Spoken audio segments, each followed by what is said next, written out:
My mother-in-law laughed when I told her I worked in building maintenance. Not a polite laugh, not one of those awkward little sounds people make when they don't know what to say.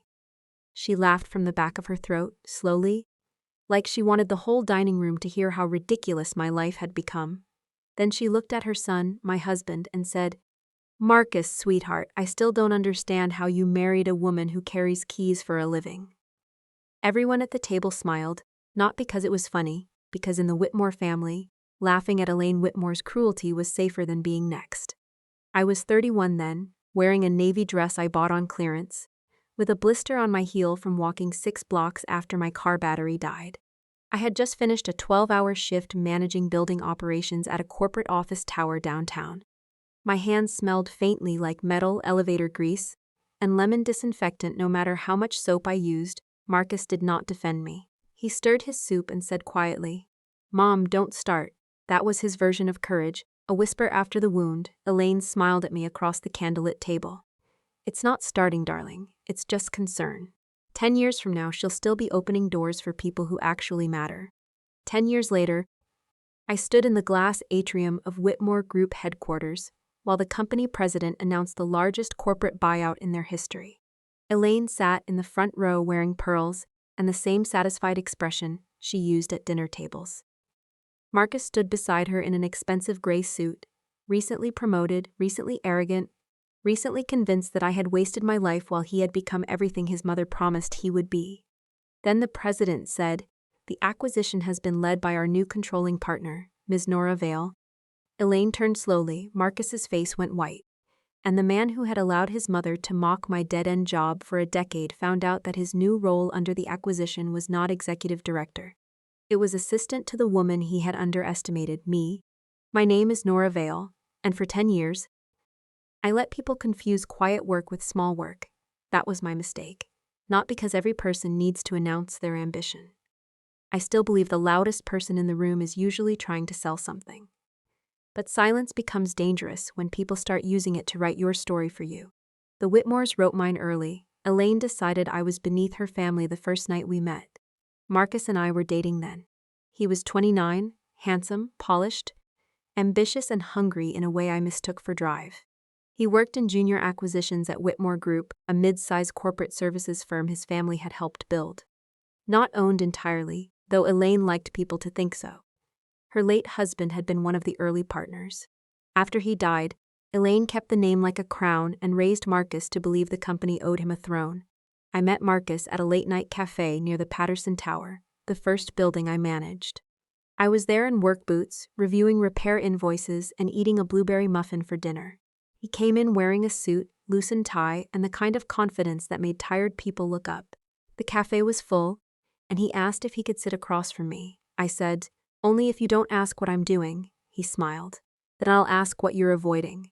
That made me laugh. Back then, Marcus seemed different from his family. He asked about my work with real interest. He listened when I explained how a commercial building runs like a living body.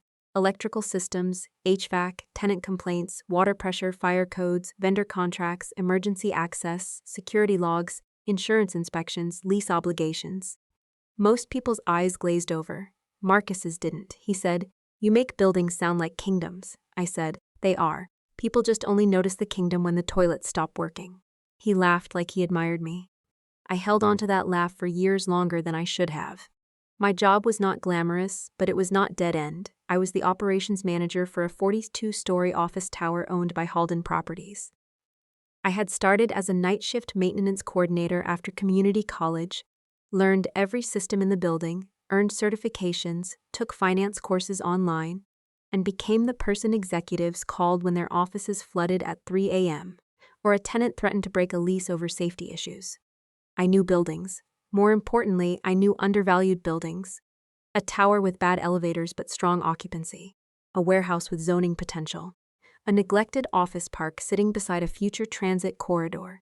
Real estate, I learned, was full of people too proud to see value in anything that needed work. Maybe that is why I understood myself so well. Marcus proposed after 2 years.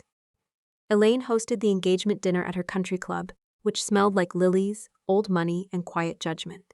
She wore ivory silk and introduced me to people as Marcus's practical choice. When someone asked what I did, I said, building operations. Elaine corrected me. She supervises maintenance staff. I looked at her. That's part of it, she smiled, of course. Marcus squeezed my knee under the table. Not to support me, to warn me not to embarrass him. I ignored the feeling that rose in my chest. At the time, I believed love required patience with family. I believed if Elaine saw that I loved her son, worked hard, stayed respectful, and did not compete with her, she would eventually accept me. I did not yet understand that some people do not reject you because they misunderstand you. They reject you because understanding you would threaten the story that keeps them superior. We married in a small ceremony at the city botanical garden. My father walked me down the aisle in a suit he had worn to 3 funerals and 1 retirement dinner. He worked as a postal mechanic and had raised me alone after my mother left when I was 7. Before we walked, he tucked my hand under his arm and said, "You sure this man knows what he's getting?" I smiled. "I think so." Dad nodded toward the front row, where Elaine sat stiffly in pale blue. "And his mother, she'll come around," my father sighed. "People don't come around unless they think they took a wrong turn." He was right. I did not know it yet. The first years of marriage were full of small humiliations that I trained myself not to name. Elaine invited Marcus to family dinners and forgot to include me until the last minute. When I arrived after work, she would say, "Oh, Nora, you came straight from the building? How industrious." At Christmas, she gave me a designer keychain. "For all your little keys," she said. Everyone laughed. I smiled because Marcus was watching. For my birthday, she gave me a self-help book called Finding Your Professional Purpose After 30. I was 32 and managing contracts worth more than her guest house. At parties, she introduced Marcus as rising in corporate acquisitions, and me as still with facilities, bless her. Marcus always corrected her softly when we were alone later. "She shouldn't say it like that," I would ask. "Then why don't you say that when she says it?" He would rub his forehead. "You know how she is. Those 5 words have protected more cruelty than any legal document ever written. You know how she is." Translation: accept harm because naming it would inconvenience the person causing it. My career moved quietly while Marcus's moved loudly. At Whitmore Group, he climbed because Elaine pushed, praised, hosted, called, and reminded every senior person that Marcus was one of the family. He was not bad at his job exactly. He could speak well in meetings. He understood presentation. He had charm when he needed something, but Marcus had one weakness that mattered. He did not know how things actually worked. He understood numbers after analysts cleaned them. He understood buildings after site managers prepared tours. He understood negotiations when lawyers highlighted signature pages. He loved the view from the top floor but had no interest in the basement mechanical room, keeping the glass tower warm. I lived in basements. I read utility bills like crime scenes. I knew when a landlord was hiding deferred maintenance. I knew when a tenant complaint meant legal exposure. I knew which cleaning vendors overbilled, which elevator companies delayed parts to force upgrades, and which obsolete buildings were one capital plan away from profitability. By 35, I had begun buying small commercial properties through a holding company with 2 partners from the real estate world. Sana Rao, a finance lawyer, and Victor Shu, a retired contractor who could identify structural neglect faster than most inspectors. Our company's was called Blue Door Holdings. The name came from my first building, Patterson Tower, which had a blue service door behind the loading dock. That door was where I entered at 5 a.m., where vendors smoked during breaks, where exhausted cleaners sat when nobody saw them. Executives walked through marble lobbies. People who kept the building alive used the blue door. I built my future from that side. At first, Blue Door bought forgotten things.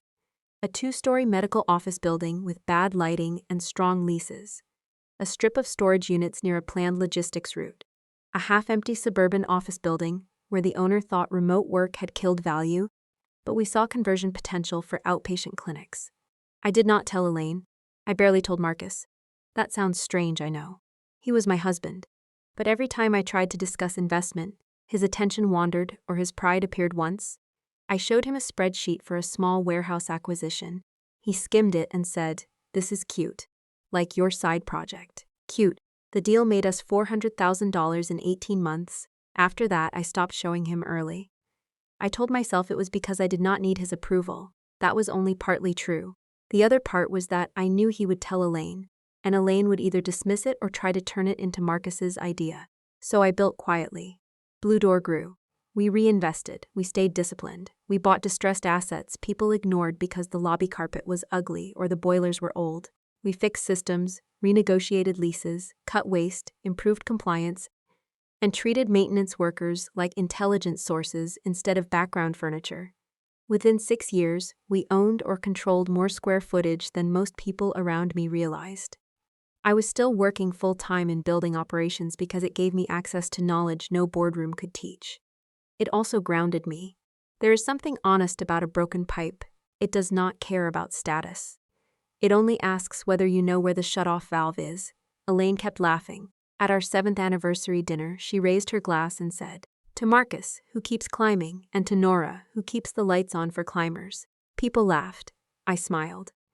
That night, Marcus told me not to be sensitive. "You have to admit," he said, loosening his tie in our bedroom, "your job sounds funny to people in our circle." Our circle? You know what I mean. I manage a $30 million property. He laughed lightly. "I'm not insulting you. I'm saying optics matter." Optics, that became Marcus's new religion. He bought better suits before paying down debt. He leased a car he could not afford because Whitmore clients saw the parking garage. He started correcting my clothes, my wording, my refusal to network with people who treated servers badly. He said, "You don't know how executive rooms work." I did not answer. I knew exactly how executive rooms worked.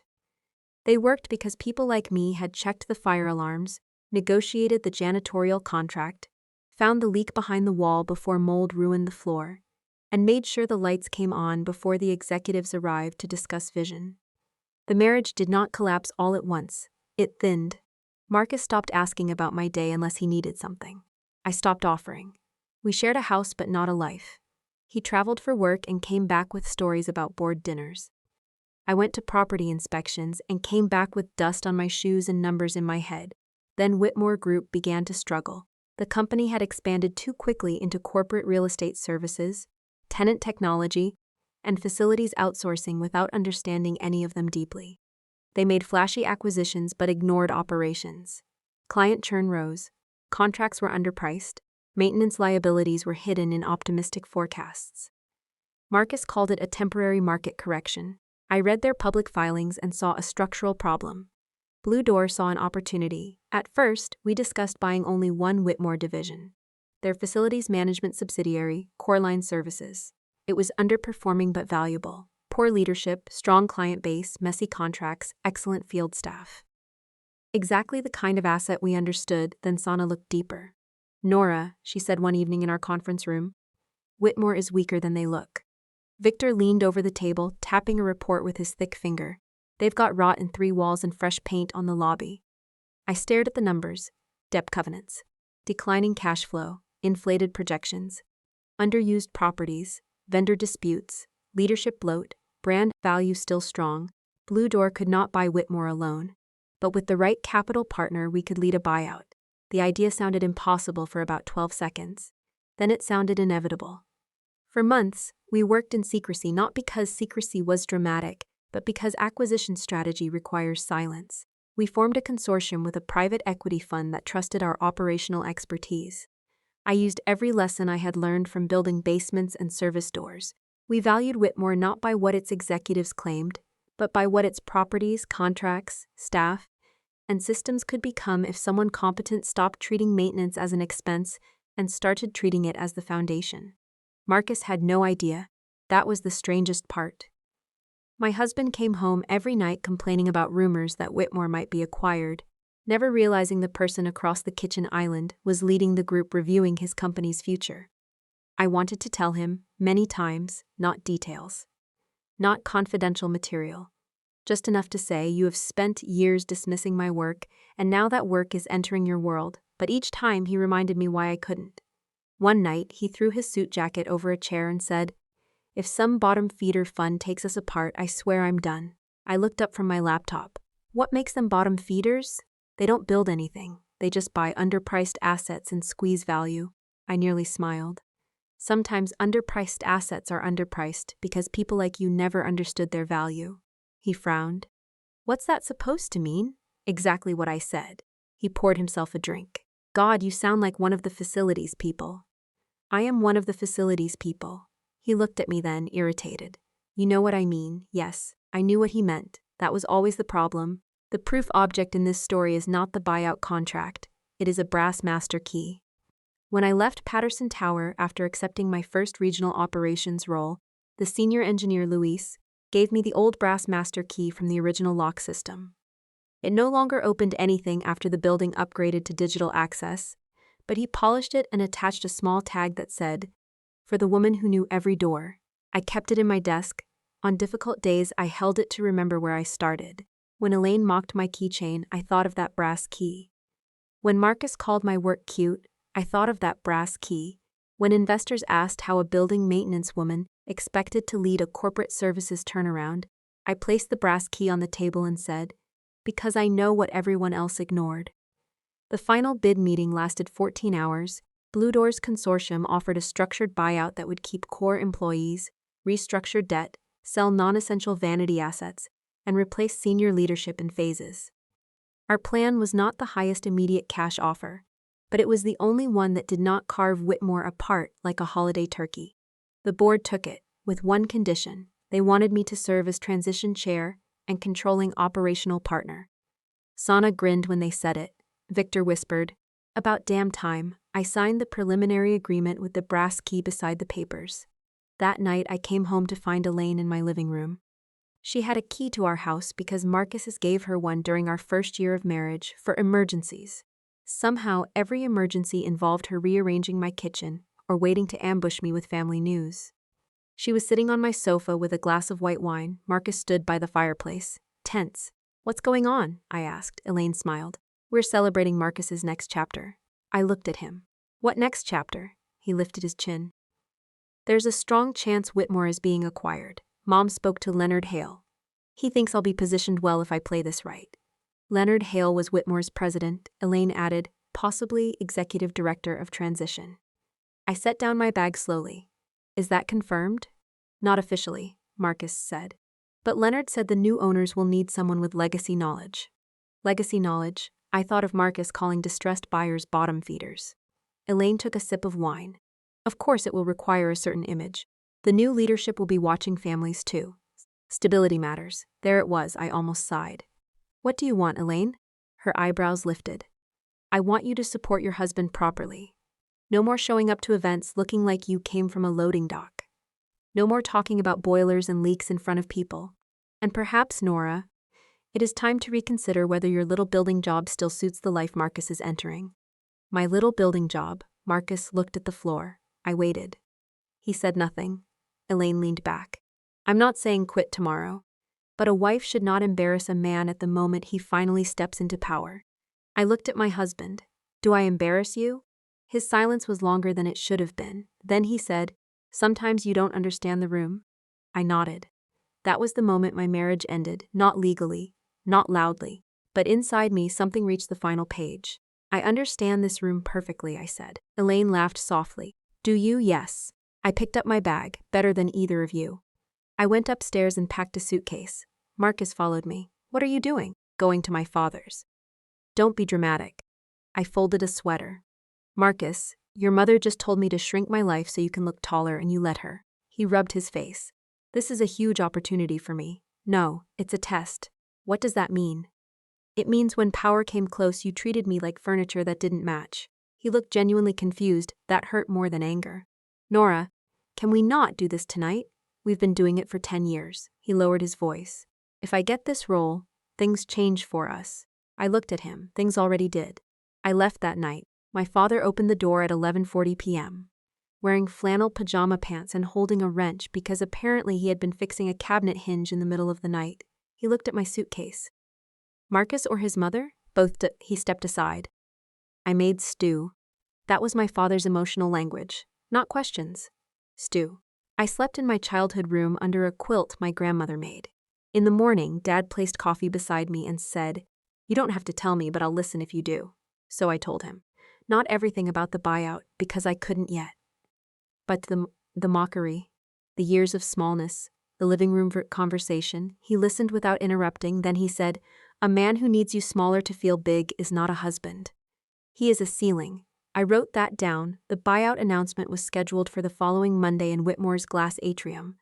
All senior employees, leadership families, board members, and press were invited. Elaine made sure she had a front row seat. She wore pearls and a cream suit like she was attending Marcus's coronation. I arrived through the side entrance with Sana, Victor, and our capital partner, not through the blue door this time, through the front.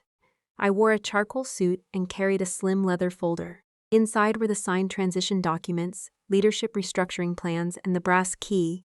Marcus saw me near the back before the announcement. His face tightened. He came over quickly.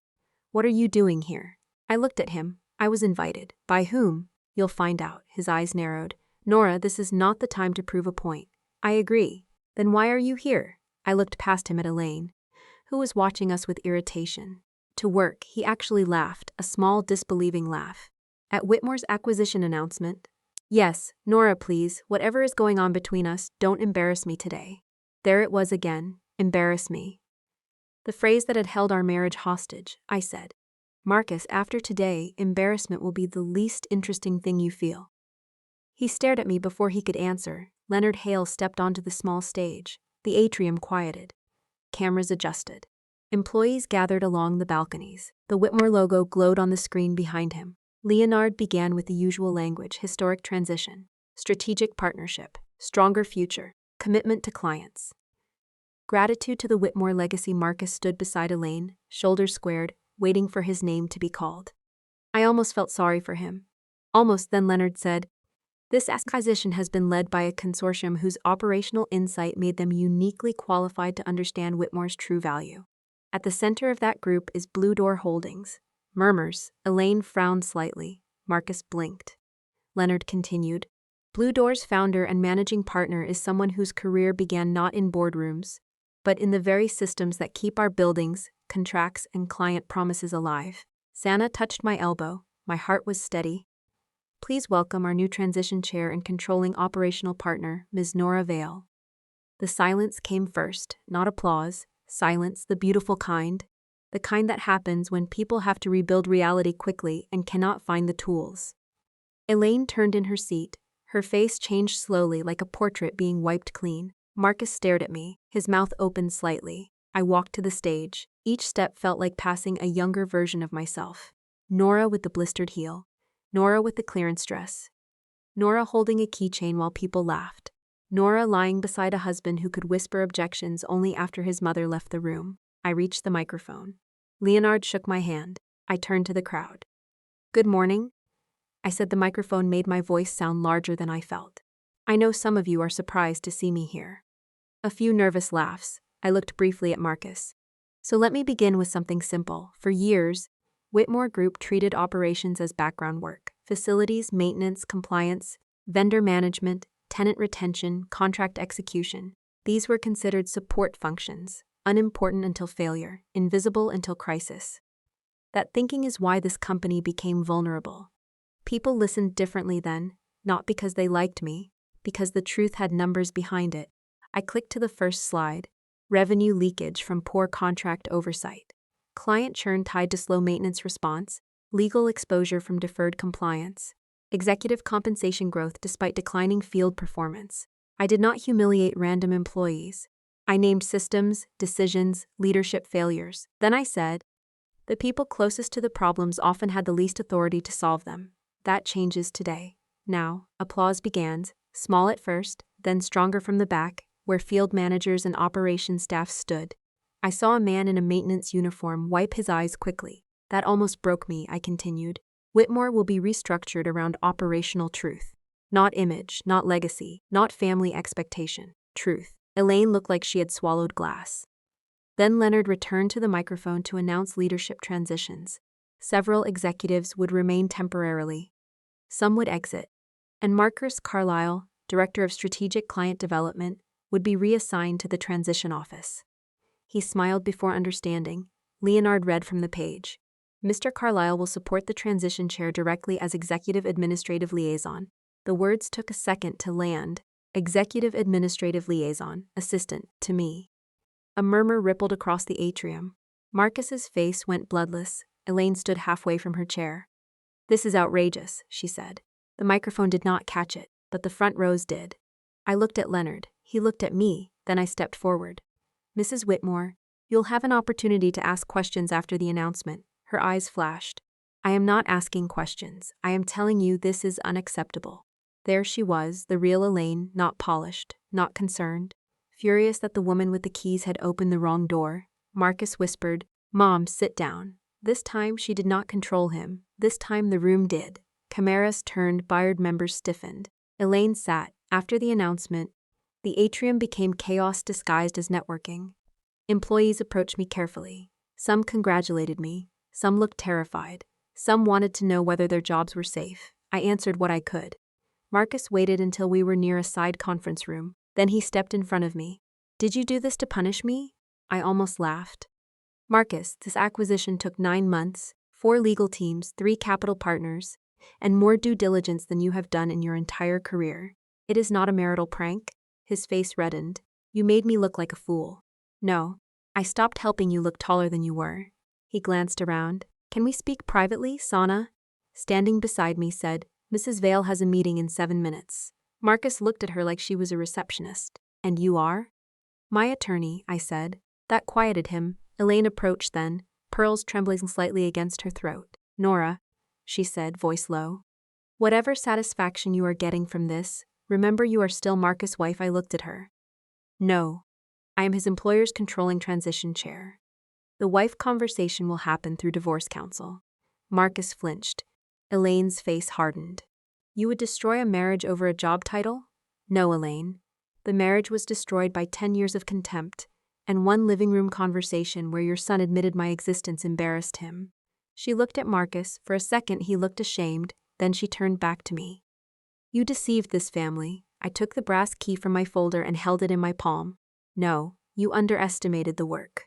Elaine looked at the key. Recognition flickered. "The keychain jokes, the dinner insults, the dead-end job," I said. "You spent 10 years laughing because I carried keys. You never asked what doors they opened." For once, Elaine Whitmore had no answer. The weeks after the buyout were brutal. Not because of Elaine, because running a transition is not revenge lighting and dramatic music. It is spreadsheets, severance laws, contract reviews, emergency meetings, angry executives, scared employees, vendor audits, and coffee that tastes like printer ink. Marcus reported to my office every morning at 8:30. At first, he tried to treat the reassignment like temporary humiliation. He arrived late the first day. I looked at the clock. "You're 12 minutes late." He laughed under his breath. "Nora, Ms. Vale at work." His face tightened. "You can't be serious." "I am. Your first assignment is compiling legacy client risk summaries for the core line contracts. Priya from operations will supervise your data access. I used to manage client strategy. And now you will learn what the contracts actually say." He stared at me, humiliated. "Good." Some small hurt part of me whispered. Then I corrected myself. Humiliation was not the goal. Accountability was. "Marcus," I said quieter, "I'm not going to abuse authority because you did. Do the work properly, and you'll be treated professionally. Fail, and you'll be documented like anyone else." He looked at me for a long time. Then he took the folder. The first month, he resisted everything. He used executive language in reports that needed facts. He tried to delegate tasks to people who no longer reported to him. He scheduled meetings without checking calendars. He addressed Sana as support staff once and regretted it within minutes. But slowly, something changed. Work has a way of stripping performance. When Marcus had to read actual maintenance histories, tenant complaints, missed service credits, vendor penalties, and field staff notes, he began seeing the company he had only described from stage decks. One evening, I found him alone in a conference room, reading a file from a manufacturing client that had nearly left because Whitmore ignored repeated safety reports from a night supervisor. He looked up. "Did you know about this?" "Yes. Executives never saw these reports. They didn't want to." He leaned back. "This company deserved to be bought." "Yes," he swallowed. "I thought people like you were exaggerating. People like you." He heard it as he said it. "I mean, I know what you mean." He looked down. "I'm sorry." It was the first apology he had given without adding context. I nodded once. Then I left. Divorce proceedings began quietly. Elaine expected Marcus to fight me viciously. Instead, he surprised us both by agreeing to mediation. He did not ask for Blue Door assets. He knew he had no claim. The company structure was separate, documented, and protected. He did ask to keep the house. I gave it to him not because he deserved it, because I wanted no rooms where his mother had a key. I bought a loft in a converted brick warehouse near the river. The elevator was unreliable, the windows were enormous, and the exposed pipes made Elaine's imaginary ghost shudder. I loved it immediately. My father helped me move. He carried boxes labeled books, kitchen, and things I should have thrown away but didn't. At one point, he found the designer keychain Elaine had given me years earlier. He held it up. "This staying?" I looked at it. No, he tossed it into the trash. Then he said, "What about the brass one stays?" Good. The public consequence for Elaine came at the Whitmore Legacy Luncheon. For decades, Elaine had hosted an annual charity luncheon under the Whitmore name, raising money for professional scholarships while quietly deciding which women were polished enough to mentor. After the acquisition, she assumed she would continue as ceremonial chair. The board thought otherwise. So did I, not out of revenge. Truly, the foundation needed reform. Scholarship recipients were almost exclusively from connected families. Administrative costs were ridiculous. Vendors were Elaine's friends. Mentorship placements favored image over need.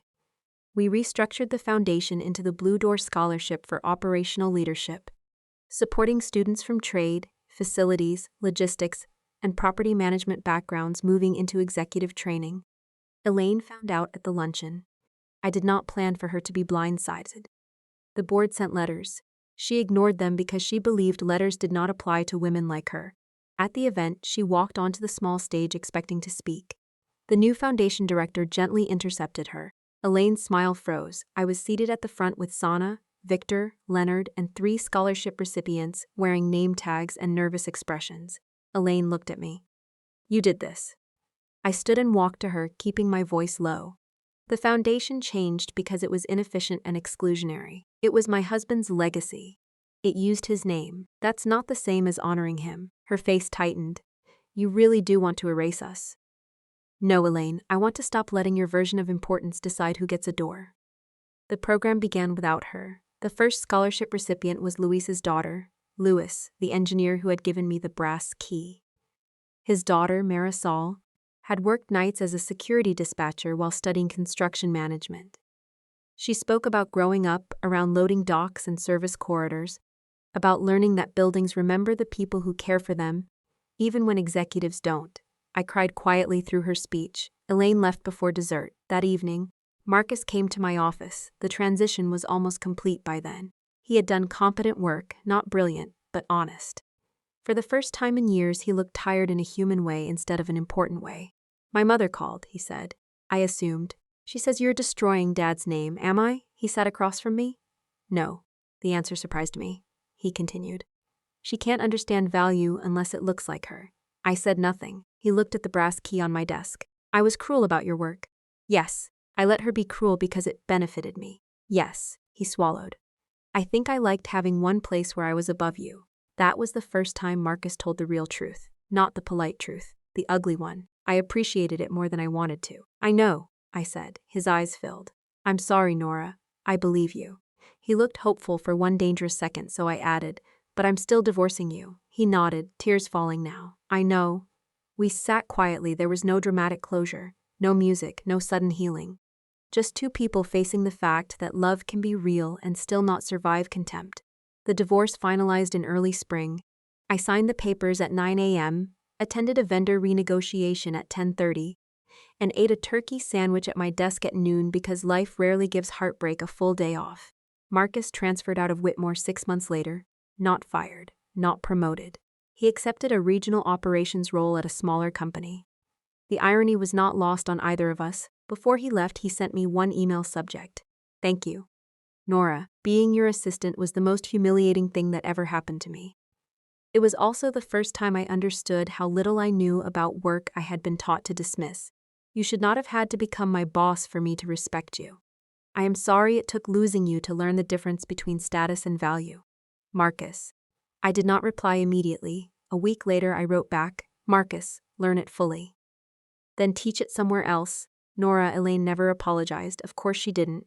She sent a handwritten note to my office months later. "Nora, you may have achieved professional success, but I hope you understand that power cannot replace family. Elaine Whitmore." I kept the note for one day, then I wrote on the bottom, "Neither can family replace respect." I did not send it. I framed it in my mind and threw the paper away. 2 years after the buyout, Whitmore had changed so much that some people stopped calling it Whitmore. Field staff turnover dropped. Client retention improved. The scholarship program expanded. We promoted operations leaders who had spent years being treated as background. One afternoon, I visited Patterson Tower for a routine meeting. The lobby had been renovated, but behind the loading dock, the blue service door was still there, repainted, scratched near the handle. Beautiful in its own ordinary way. Lewis met me there. He was older, slower, still impossible to fool. "Big boss now," he said. "Don't start." He grinned. "You still got the key?" I pulled the brass key from my pocket. He laughed. "Good. Never trust people who only enter through front doors." I stood there after he left, holding the key in my palm. That key did not open Patterson Tower anymore, but it opened something in me every time I touched it. Mirror proof. A reminder that dead end was a word people used when they could not see the road. Elaine thought I carried keys for a living. She was right. I carried keys to buildings, to systems, to contracts, to overlooked value, to rooms where people like me were not expected to speak. And eventually, I carried one into her family's company and opened the door from the inside.